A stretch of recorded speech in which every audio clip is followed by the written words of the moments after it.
In today's video, I'm going to teach you how to apply a template in Docusign. First, let's start by heading over to the Docusign website. Once you're there, make sure you're logged into your account.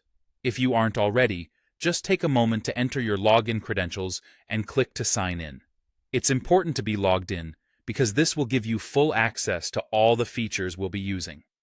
Now that you're logged in, the next thing you want to do is navigate to the Agreements section. You can find this easily on the Docusign homepage, usually located in the top navigation menu. Clicking on Agreements will bring you to the heart of where we're going to apply your template. This area is key because it houses all the documents and templates you'll need. To move forward, look to the left side of your page for the Start Now button. It's an inviting call to action that's hard to miss. Clicking on Start Now is your doorway to beginning the document or template application process. With this, you're setting the stage for what you'll do next. Our next action takes us to the Upload option. This is crucial when you want to bring in new documents into Docusign. You'll see Upload on your screen, and clicking it allows you to select files from your computer that you wish to apply a template to. Next, we'll click on Use a Template.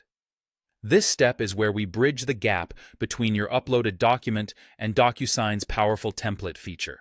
If you've previously set up templates, they should be visible to you at this point. If not, you might need to create a template following Docusign's process, but today we're focusing on applying existing ones.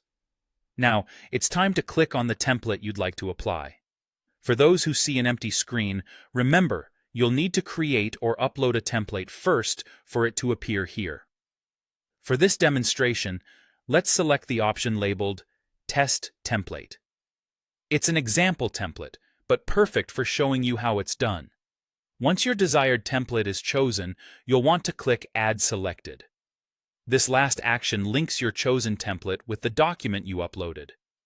With this step, your document is now equipped with the template, making it ready for customization or sending out for signature. And there you have it. These steps will help you seamlessly apply a template to a document in Docusign. By following along, you'll be applying templates like a pro in no time. Thank you for watching, and I hope you found this guide both informative and easy to follow. Don't forget to like and subscribe if you want more helpful Docusign tutorials.